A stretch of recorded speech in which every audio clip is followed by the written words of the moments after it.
Ratusan orang yang tergabung dalam Forum Pemuda Surabaya menggelar unjuk rasa meminta pemerintah membubarkan Ormas Madas. Buntut pengusiran paksa nenek dari rumahnya, Wali Kota Surabaya membentuk Satgas Anti Premanisme.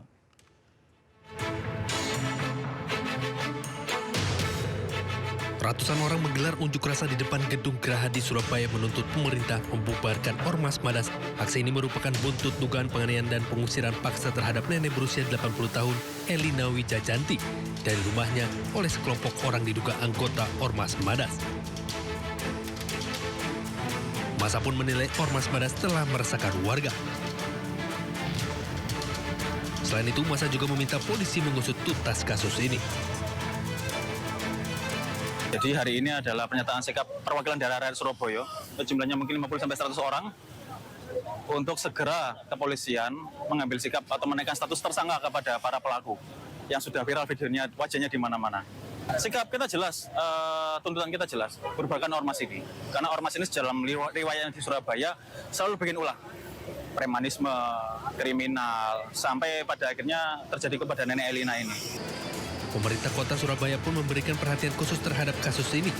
Wali Kota Surabaya Erik Cahyadi mendesak Polda Jawa Timur menindak aksi premanisme. Selain itu, Pemkot Surabaya juga telah membentuk Satgas Anti Preman dengan melibatkan TNI Polri serta perwakilan dari suku-suku yang tinggal di wilayah administrasi Kota Surabaya. Kemarin viral terkait nenek ya, yang dilakukan oleh Ormas. Itu sudah ditangani oleh Polda. Jadi kejadiannya ini harus tidak boleh berhenti. Sisi hukum harus berjalan. Maka di Surabaya ini akan kita bentuk Satgas Anti Preman. Yang di sana itu ada TNI, ada Polri, dan ada seluruh suku yang ada di kota Surabaya. Sebelumnya pengusiran seorang nenek berusia 80 tahun bernama Elina Wijajanti dari rumahnya oleh sekelompok orang yang diduga anggota Ormas Madas ramai di media sosial. Peristiwa tersebut menjadi perhatian Wakil Wali Kota Surabaya dan meminta polisi mengusut tuntas kasus tersebut. Dari Surabaya, Jawa Timur, Hari Tambayong, Ainus melaporkan. Pemirsa, sejumlah warga mendatangi rumah kos nenek Elinda yang sempat viral diusir dari rumahnya oleh sekelompok orang.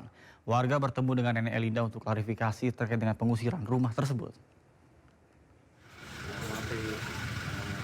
Datang dengan membawa sejumlah bahan pokok, puluhan orang dari organisasi Madas Sedarah menemui nenek Elina di sebuah rumah kos di kawasan Balongsari, Kecamatan Tandes, Surabaya. Mereka datang untuk klarifikasi bahwa pengusiran nenek tersebut bukan dilakukan anggota Ormas Madas Sedarah. Menurut koordinator Madas, yang mengusir nenek adalah oknum. Madas juga mengecam pengusiran nenek Elina dan juga menuntut agar oknum terlibat ditindak secara hukum.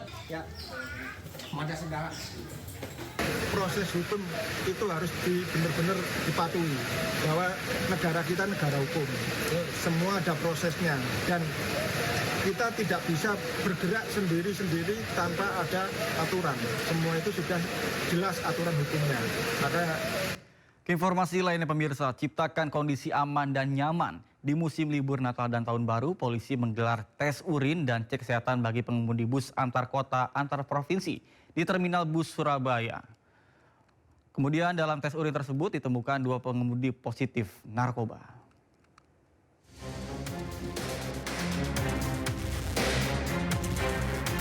Petugas gabungan Satlantas Polresta Sidoarjo, BNN Kabupaten Sidoarjo, dan Dinas Kesehatan menggelar tes urin dan cek kesehatan bagi pengemudi bus di Terminal Bus Purabaya, Surabaya, Jawa Timur.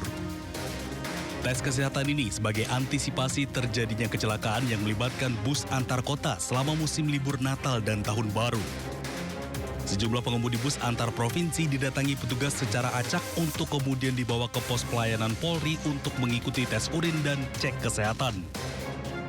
Dari tes urin yang dilakukan acak ditemukan 2 orang pengemudi bus positif narkoba. Mengingat di musim libur Natal dan Tahun Baru, pergerakan masyarakat sangat tinggi. Untuk itu kita antisipasi terlebih dahulu supaya tidak ada yang membahayakan nyawa para penumpang. Di hari ini, pada hari Jumat, tanggal 26 Desember 2025, kita ambil sampel sebanyak 30. Dari 30 sampel yang kita ambil, terdapat 2 yang diindikasi positif metafetamin dan amfetamin. Untuk kepentingan pemeriksaan lebih lanjut, kedua pengemudi bus yang positif narkoba menjalani pemeriksaan lebih lanjut oleh petugas BNN Sidoarjo.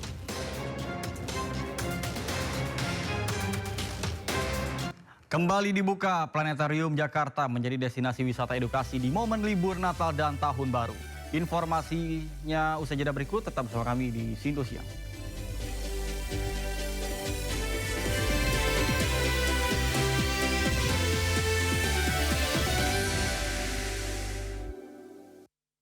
Cukup mampu untuk membayar itu, jadi bukan nggak dibayar tangnya, dibayar tapi dalam negara. Apakah ada anggaran yang diendapkan di Provinsi Jawa Barat yang harus menyatakannya adalah BPK? Mengedepankan objektivitas dan juga fakta yang ilmiah. Orang-orang yang pantas menjadi polisi, inilah yang sebetulnya gunakanlah hati nuraninya. Membahas setiap cerita dari banyak sudut pandang. Sekolah sangat berperan penting, tidak menerima adanya bullying. Jangan lewatkan Inside Story, Selasa pukul 9:30 malam di Sindo News TV. Air adalah kehidupan. Ada 28 juta masyarakat Indonesia kesulitan mengakses air bersih. Kini air bersih semakin sulit. Sumber mata air sulit didapat. MNC Peduli membawa harapan, membangun fasilitas air bersih sampai ke pelosok negeri. Bersama MNC Peduli, membantu saudara.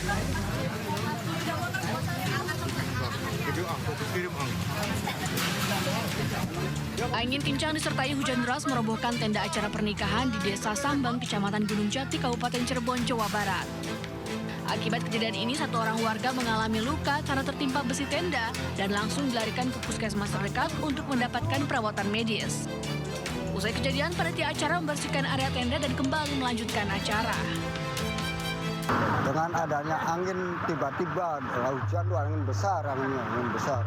Sehingga orang tuh sudah lari semua dari tenda, di bawah tenda. Tapi ada salah satunya, ya adik saya sih, di beberes di sana, di tenda bagian dapur. Ternyata roboh.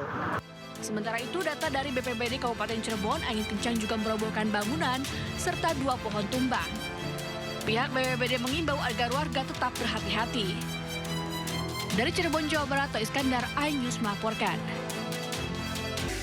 Pemirsa Sindo Siang, kita awali dengan informasi kebakaran melanda gudang ekspedisi di Jalan Rawabuaya Cengkareng, Jakarta Barat. Diduga kebakaran terjadi akibat konsleting listrik. Jindan di Jalan Dharma Wanita atau di Jalan Guru Makmun, dekat Alfa. Kebakaran gudang JNT. Warga Rawabuaya Cengkareng, Jakarta Barat dikejutkan dengan kebakaran yang melanda gudang ekspedisi Minggu pagi. Api membesar dengan cepat karena banyaknya tumpukan material yang mudah terbakar. Selain isi gudang, 2 truk yang terparkir juga ikut terbakar. Petugas damkar yang tiba di lokasi langsung berupaya melokalisir api agar tidak merambat ke bangunan lain. Diduga kebakaran terjadi akibat korsleting listrik. Ternyata yang terbakar di gudang ekspedisi. Gudang ekspedisi, jadi situ ada tumpukan material barang-barang yang termasuk kardus dan kemasan yang dari plastik, jadi mudah terbakar. Api baru bisa dipadamkan setelah 14 menit mobil damkar dikerahkan. Tidak ada korban jiwa dalam peristiwa ini. Dari Jakarta, Rizky Falufi, iNews melaporkan.